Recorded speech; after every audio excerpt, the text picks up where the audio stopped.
Danish middleweight Abdul Khattab 152, 4 KOs is aiming to get his career back on track when he takes on Ronnie Middag 3021, 15 KOs on the undercard of the World Boxing Super Series quarterfinal between Jürgen Bremer and Rob Brandt on October 27 at the Sport and Congress Center in Schwerin, Germany. The Copenhagen boxer returns to the ring following a shock knockout defeat to Arman Tarosian on January 21 in Struer.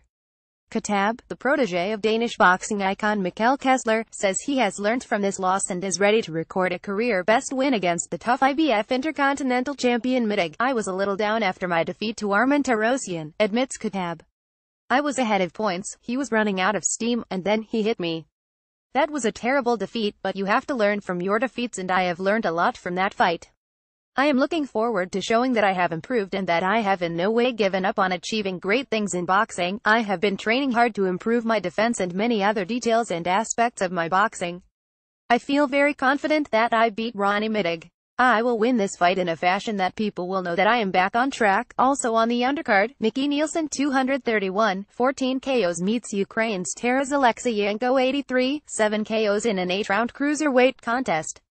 Having been inspired by the World Boxing Super Series 200-pounds tournament, the 24-year-old from Albertsland says he is eager to prove his potential on the big stage. "It is going to be good getting in the ring again," said Nielsen.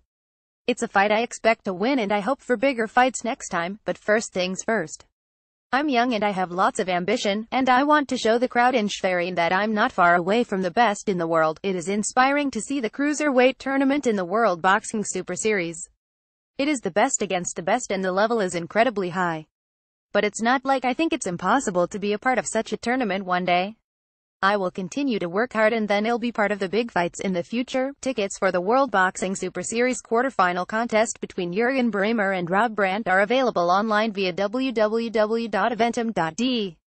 The Aberdeen Glitterati turned out in force in support of local hero, 3-division world champion Lee the Aberdeen Assassin McAllister's latest promotion at the stunning Beach Ballroom on Friday night. McAllister is proving to be one of the most creative promoters on the circuit today. Little touches like turning the stunning Beach Ballroom venue into a pseudo-high-end casino added another level of cash to the excellent 4-bout dinner show.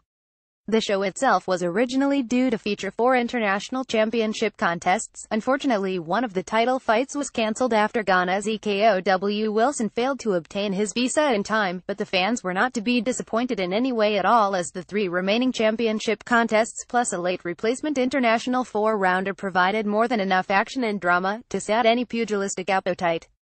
First fight of the night sees Bardley, Lincolnshire's Nathan De Castro in action against Estonian Eduard Bellas.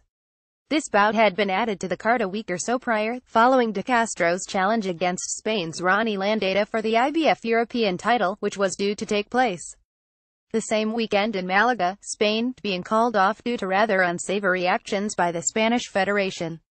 It was clear from the off that De Castro was still smarting from the cancellation of his IBF European title challenge, as right from the opening bell went in hard and fast, letting rip with vicious uppercuts and body shots at every conceivable opportunity. No surprise then that within the first 20 seconds or so Bellas was sent to the canvas.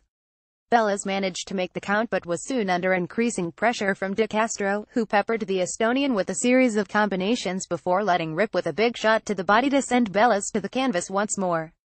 Surprisingly, Bellas made it to his feet for a second time, however immediately the fight was restarted De Castro went straight in hard and fast to send the Estonian to the canvas a third time. This time Bellas couldn't make the count, leaving referee Lee Murtaugh no option but wave the fight off on the 52-second mark of the first round. De Castro's record now reads 10 wins, 8 by way of knockout, no losses or draws. Next up was Sandy Robb vs Latvia's Aleksandrs Roldaguns for the vacant Professional Boxing Council PBC Silver Cruiserweight Championship. To describe the first round as technical would be an understatement. Both protagonists took their time, testing their opponent's mettle with impressive strong jabs to body and head.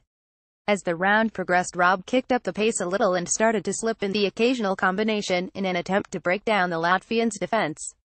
In the second, both decided to step up the pace, which worked well for the Scotsman, as this opened up more opportunities for Robb to break down Roldagun's excellent defense with crisp flowing combinations as well as a couple of big right hands to the body. More of the same in the third. About halfway through the round, Rob backed rolled the guns onto the ropes and landed a cracking shot to the side of the Latvian's head before switching to the body. The Latvian appeared disoriented and shortly after began grabbing hold of Rob at every conceivable opportunity, in a vain attempt to prevent the Scots lad landing further big shots. Roldaguns received numerous warnings, not just for holding but also to keep his head up when in close. The fourth round was very messy, as Roldaguns continued to keep grabbing and holding Rob each time the Scotsman came close. Quite early on in the round, referee Lee Murtaugh decided to put an end to the Latvians' shenanigans by deducting a point. Even after the deduction, Rob's attempts to get back down to boxing were thwarted, as Roldaguns persisted in holding each time Rob closed the Latvian down. After numerous further warnings for holding, referee Lee Murtaugh's patience came to an end and Roldaguns once more had a point deducted. Shortly after the restart, during another close quarters 4, there was a sickening thud as the boxers' heads clashed, leaving a cut over Rob's eye. Referee Lee Murtaugh deemed it to be an accidental clash of heads. Almost immediately after this, Roldaguns once more grabbed hold of Rob, who had backed the Latvian onto the ropes, and began rubbing his head against the cut over Rob's eye. This infringement was the final straw as far as referee Lee Murtaugh was concerned, immediately disqualifying Roldaguns on the 2-minute 50-second mark of the fourth round. Following the official results announcement, PBC President Mr. Russell Jacques presented Sandy Rob with the PBC Silver International Cruiserweight Championship belt. The third fight of the night saw local lad Nathan Beattie in action against Ghana's Taki Annan for the PBC Silver International Lightweight title. Right from the opening bell, both lads went to work methodically, Beattie utilizing his strong jab to keep Annan at bay, whilst the Ghanaian sought out angles in an attempt to land some strong right hands to the Scotsman's body, mostly in vain though, as Beattie's defense was as strong as they come. Second round started out with Beattie very much in control, the Scotsman thwarting the efforts of the highly mobile Ghanaian with panache. As the round reached the midway point, Annan found an opening and let rip with a big looping right hand to send Beattie crashing to the canvas.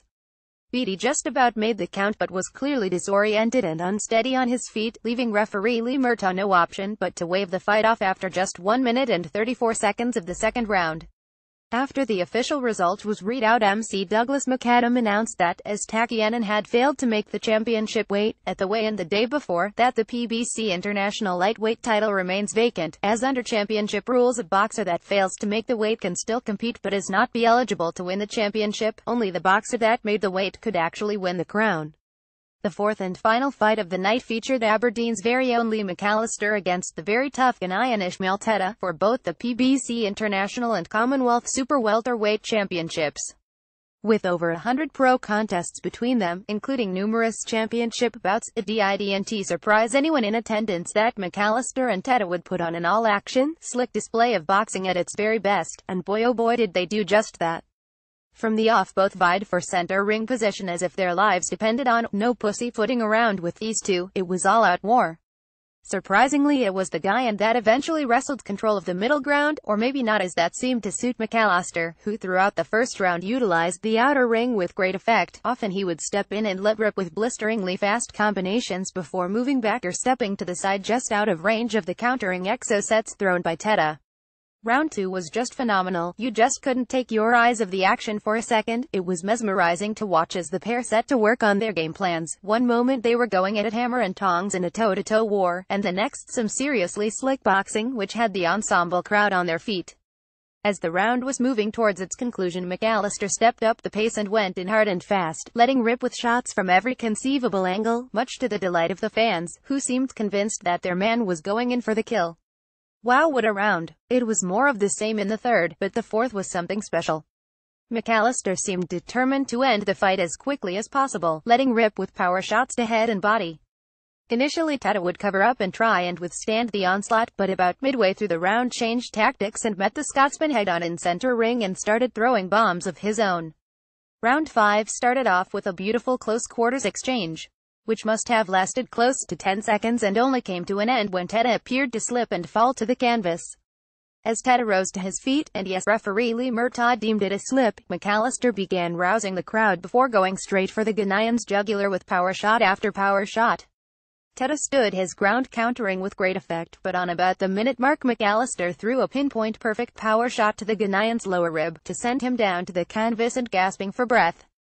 The fans thought it was all over and began celebrating. However, that soon came to an abrupt end as Terminator Ted rose to his feet to just beat the count. McAllister once again encouraged the crowd to get behind him, which they did with gusto, and then proceeded to go in hard and fast with sensationally kick hands to body and head. Initially Ted stood his ground countering, but in doing so left a smidgen of an opening that the canny Scot just couldn't resist, letting rip with huge uppercut to the floating rib. No surprise, Ted returned to the canvas, but this time there was no chance of him making the count no matter how hard he tried. Referee Lee Murtaugh waved the bout of on the 1-minute 48-second mark of the 5th round, and shortly after PBC head honcho Russell Jacques proudly presented McAllister with the stunning PBC International and Commonwealth belts. It must have been over an hour before McAllister finally vacated the ring though, as he then proceeded to invite various dignitaries, as well as numerous well-wishers, into the ring to have photos taken with him and the PBC belts, which I thought was a really nice touch. Representatives from two of the world's strongest nations when it comes to female boxing will square off on Friday, November 3rd in Douai, France, as local girl Ségolène Lefebvre defends her World Boxing Federation WBF World Super Bantamweight title against Mexico's Naroyuki Koasicha. Majestic Lefebvre, 81, has been on a rampage since turning pro in January of 2015, winning the French national super featherweight title in her 4th outing, and adding the WBF Intercontinental Super Bantamweight crown in her 6th bout. Last March she won the vacant WBF world title by stopping Brazilian Simone da Silva Duarte in 9, and has since stayed busy with a non-title fight victory over Serbian Sara Marjanovic. Only 24 years old, she has come a long way in a short time. For Naroyuki Koasicha, 621-1, it will be her first title fight in the paid ranks. But she hopes that her will and determination will make up for the advantage Lefebvre has in experience at championship level, and she aims to make her hometown of San Luis Potosi proud by returning as world champion.